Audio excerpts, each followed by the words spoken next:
হিন্দু সংগতি আমাদের যে সংগঠন সেটা কেবলমাত্র হিন্দু সমাজের স্বার্থের কথা ভাবে। কোন বর্ণের, কোন গোষ্ঠীর, কোন রাজনৈতিক দলের সঙ্গে যুক্ত, কোন সংগঠনের ঝান্ডা নিয়ে হাতে, এটা আমাদের বিবেচ্য বিষয় না। সে কোন গোত্রের মানুষ, কোন পেশার মানুষ, সমাজের কোন কাজের সঙ্গে যুক্ত, সেটা আমাদের বিবেচনার বিষয় নয়। আমাদের বিবেচনার বিষয় একটাই, সে মানুষটা হিন্দু কিনা, হিন্দু সমাজের জন্যে সে চিন্তিত কিনা। হিন্দু সমাজকে সুসংগঠিত করবার জন্যে, যাতে এই বাংলার মাটিতে হিন্দু স্বার্থ সুরক্ষিত থাকে, যাতে আজকের বাংলাদেশে হিন্দুদের যা অবস্থা সেই পরিণতি পশ্চিম বাংলার মাটিতে না হয়, সেই বিষয়ের গ্যারেন্টি আদায় করবার জন্যে, হিন্দুদের ভবিষ্যৎ সুরক্ষা, তাদের ভবিষ্যৎ প্রজন্মের সুরক্ষা সুনিশ্চিত করবার জন্যে আমাদের সংগঠন হিন্দু সংহতি কাজ করে। আমাদের প্রতিষ্ঠাতা প্রয়াত তপন ঘোষ এই লক্ষ্য নিয়ে হিন্দু সংহতি তৈরি করেছিলেন যে বাংলার মাটিতে হিন্দুদের প্রয়োজনে, হিন্দুদের বিপদে হিন্দু সংগতি সরাসরি মাঠে নেমে লড়াই করবে হিন্দুদের রক্ষার জন্যে, হিন্দু স্বার্থকে বাংলার মাটিতে বাঁচিয়ে রাখবার জন্যে। এবং এই যে হিন্দু সমাজের স্বার্থ বাংলার সঙ্গে, ভারতবর্ষের সঙ্গে একাত্মীভূত হয়ে আমরা যে হিন্দু সমাজের স্বার্থের কথা চিন্তা করি, যা আপনারা দেখছেন যে আজকের সময়, এই সময় এসে গোটা হিন্দু সমাজের চিন্তা কেন্দ্রীভূত হয়ে আছে 22শে জানুয়ারি অযোধ্যার দিকে। অযোধ্যার রাম মন্দির উদ্বোধনের সঙ্গে প্রায় 500 বছর ধরে এক অর্থে আমাদের সাংস্কৃতিক পরাধীনতা ছিল। আমাদের ভারতবর্ষের আদর্শ রাষ্ট্রপুরুষ রামচন্দ্রের মন্দিরকে মুসলিম বিধর্মী আক্রমণকারীরা বাবরের সেনাপতি মীর বাকি ভাঙ্গার মধ্য দিয়ে যে মসজিদ তৈরি করার চেষ্টা করেছিল, তার মাধ্যমে ভারতবর্ষের সাংস্কৃতিক গর্বকে ক্ষুণ্ণ করার, পরাজিত করবার প্রচেষ্টা করেছিল। তারা হিন্দুদের স্বায়ত্তাভিমানকে, আত্মমর্যাদা বোধকে আঘাত করবার চেষ্টা করেছিল। 500 বছর ধরে হিন্দুরা ক্রমাগত লড়াই করে এসেছে রাম মন্দির পুনরুদ্ধারের জন্যে। অবশেষে গোটা ভারতবর্ষের হিন্দু সমাজের, গোটা পৃথিবীর হিন্দুদের বলতে পারেন যে এই যে স্বপ্ন, সেই স্বপ্ন বাস্তবায়িত হতে যাচ্ছে।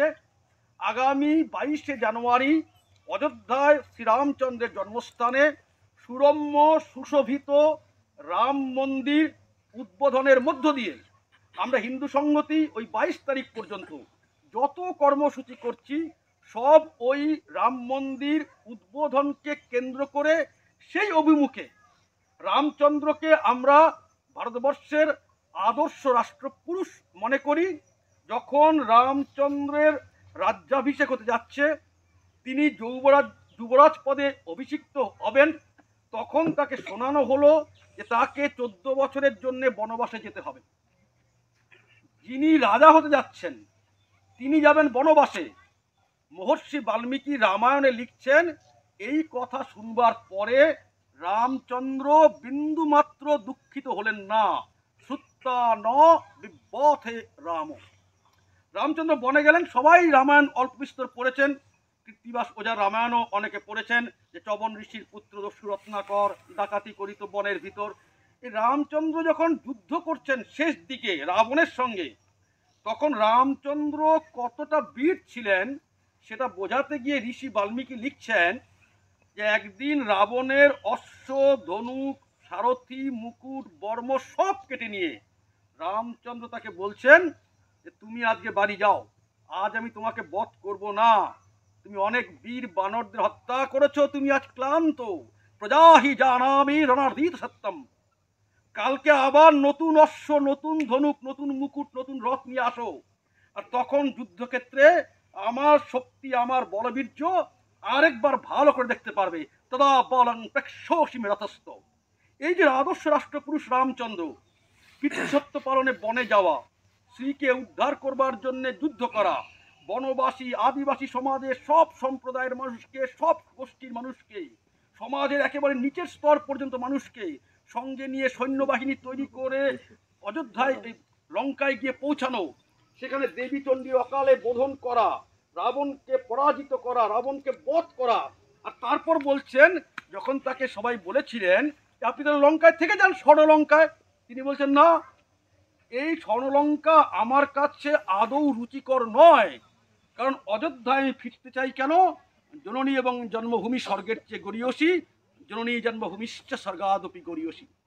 সেই যে আমাদের রাষ্ট্রপুরুষ রামচন্দ্র, পুরুষোত্তম রামচন্দ্র, তার মন্দির উদ্বোধন হবে, সুশোভিত সুরম্য মন্দির উদ্বোধন হবে আগামী 22শে জানুয়ারি। এটা আমাদের জাতীয় গর্বের বিষয়, জাতীয় আনন্দের বিষয়, সাংস্কৃতিক পুনরুত্থানের বিষয়। আমরা চাই সেদিন সবাই ওই সময় মন্দিরে থাকলে, সামনে মন্দির থাকলে মন্দিরে গিয়ে পুজো করুন, প্রদীপ জ্বালান, বাড়িতে প্রদীপ জ্বালান, শঙ্খধ্বনি করুন, যে কোনোভাবে ওই বিরাট আধ্যাত্মিক সম্মান যে পুনরুদ্ধার হচ্ছে ভারতবর্ষের, তার সঙ্গে নিজেকে যুক্ত করুন। অযোধ্যায় এসে, সুদূর অযোধ্যায় রামচন্দ্রের মন্দির উদ্বোধন হচ্ছে, আমরা সবাই মানসিকভাবে তার সঙ্গে একাত্মীভূত হতে চাই। নিজের বাড়িতেও রামচন্দ্রের ছবি সামনে রেখে শঙ্খধ্বনি করুন, প্রদীপ জ্বালান। এর মাধ্যমে আমরা ওই যে জাতীয় আনন্দ, জাতীয় গর্ব, তার শরিক হতে চাই। সেই জাতীয় আনন্দকে আমরা সবার মধ্যে ভাগ করে নিতে চাই। আর এই আহ্বান রাখার জন্যেই 22শে জানুয়ারি পর্যন্ত আমরা বিভিন্ন কর্মসূচির মাধ্যমে এই কথাই বলতে চাইছি যে 22শে জানুয়ারি সবাই সমর্যাদায় ওই আত্মগরিমা, ভারতবর্ষের যে স্বাধীনতাভিমান, ভারতবর্ষের যে জাতীয় মর্যাদার পুনরুদ্ধার, সেই জাতীয় গৌরবের বিষয়টিকে আমরা সবাই পালন করব। সেই সঙ্গে আমাদের এখানে স্বামী প্রভানন্দ মহারাজ উপস্থিত আছেন। তার উপস্থিতিতে আমরা হিন্দু সংহতির এই বছরের ক্যালেন্ডারটি উদ্বোধন করতে চাই। হিন্দু সংহতির এই বছরের ক্যালেন্ডার, হিন্দু সংহতি রামচন্দ্রের ছবিকে সামনে রেখে চলতে চায়। হিন্দু সংহতি তপন ঘোষের দেখানো পথে চলতে চায়। হিন্দু সংহতি হিন্দু সমাজকে ঐক্যবদ্ধ করে হিন্দু স্বার্থ রক্ষা করবার জন্যে কাজ করতে চায়। সেজন্য তার জন্যে আপনাদের কাছে আমি আবেদন করব যে আমরা সবাই হাতে হাত মিলিয়ে হিন্দু সমাজের জন্য কাজ করব। আমরা সবাই হাতে হাত মিলিয়ে 22শে জানুয়ারি রাম মন্দির উদ্বোধনের সঙ্গে মানসিকভাবে নিজেদেরকে যুক্ত করব এবং আমরা এই আজকে হিন্দু সংহতির এই ক্যালেন্ডারটি এখানে আনুষ্ঠানিক উদ্বোধন করব। তার পরবর্তী সময় সহসভাপতি অ্যাডভোকেট ব্রজেন্দ্রনাথ রায় আপনাদের বলবেন এবং সর্বশেষে স্বামী প্রভানন্দ মহারাজ আপনাদের সামনে বলবার মাধ্যমে আমাদের সভা সমাপ্ত হবে।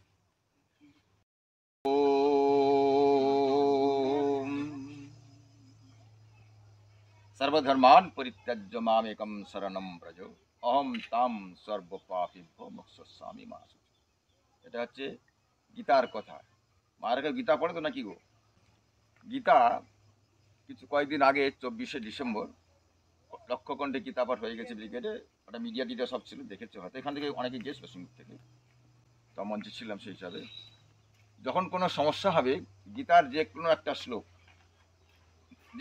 শ্লোক যেটা ভালো লাগবে সেইটা বারবার উচ্চারণ করবে। অসচ্চন অনুশোচস্তং প্রজ্ঞাবাদংশ্চ ভাসসে গতাসূন গতাসুংশ্চন অনুশোচন্তি পণ্ডিতা। যেটা ভালো লাগবে। আমি বললাম যে শ্লোকটা, সর্বধর্মান পরিত্যাজ্য মামেকং শরণং ব্রজ অহম তাম সর্বপাপেভ্যো মোক্ষয়িষ্যামি মা শুচি। পৃথিবীর সবচেয়ে একটা বড় ধর্মসভা হয়েছিল, তারপরে আর এত বড় ধর্মসভা হয়নি। কোথায় জানো? পৃথিবীর সবচেয়ে বড় ধর্মসভা হয়েছিল কোথায়? কুরুক্ষেত্রের রণাঙ্গনে। সেখানে একজন মাত্র বক্তা শ্রীকৃষ্ণ, আর শুনছে একজন মাত্র অর্জুন, এবং সেইটা নিয়ে 700 শ্লোকের একটা বিশাল গীতা হয়ে গেছে। এইটা যে সবচেয়ে বড় ধর্মসভা। সুতরাং এই ধর্মসভার প্রভাব সারা বিশ্বে আজকের আছে। সবচেয়ে যেটা বড় হচ্ছে 22 তারিখে আছে রাম জন্মভূমির শুভ উদ্বোধন। রাম জন্ম, আচ্ছা ওটাকে কেউ দেখেছে? অযোধ্যা দেখেছো কেউ? ভারতবর্ষের যে ইসলামিক কালচার বলা হয়, ভারতবর্ষের ইতিহাস আমাদের যে সমস্ত পড়ানো হয়েছে সম্পূর্ণ বিকৃতভাবে পড়ানো হয়েছে। কি না, ইংরেজ এসে আমাদের পরাধীন করে দিল। আরে প্রথমেই তো মুসলমান এসে ভারতবর্ষকে পরাধীন করেছে। এগুলো লেখা হয় না, আমি লিখছি, সব কিছু আছে লেখা সেটা। কাশী বিশ্বনাথে গেছো, কেউ কেউ গেছো, ও পাশে যারা দেখবে সেখানে মূল মন্দিরটাকে তারা মসজিদ করে দিয়েছে। মোটা মোটা লোহার গড়ার দিয়ে ঘেরা আছে, তার পাথরগুলো এবং রংগুলো লেখা পর্যন্ত শেষ করে। এই ত্রিবেণীতে যে বিষ্ণু মন্দিরটা সেটা মাজার করে দিয়েছে, প্রায় কত 1 একর জায়গার উপর। মন্দিরের গায়ের লেখাগুলো সব কিন্তু সেই পালি থেকে গেছে, হিন্দি সংস্কৃত থেকে গেছে, সব থেকে গেছে, বিষ্ণু মূর্তি সব আছে। শাহজাহান কি করেছিল, কি করেছিল? তাজমহল দেখে আসছো, ভিতরে শিব মন্দির। ঠিক বাবরি মসজিদে, বাবরি ধাঁচা বলা হয়, ওটাও রামের জন্মস্থান ছিল। অনেক রকম ঘটনা আছে। জয় শ্রীরাম, জয় শ্রীরাম, জয় শ্রীরাম, জয় শ্রীরাম, জয় শ্রীরাম, জয় শ্রীরাম। ভারত মাতা কি।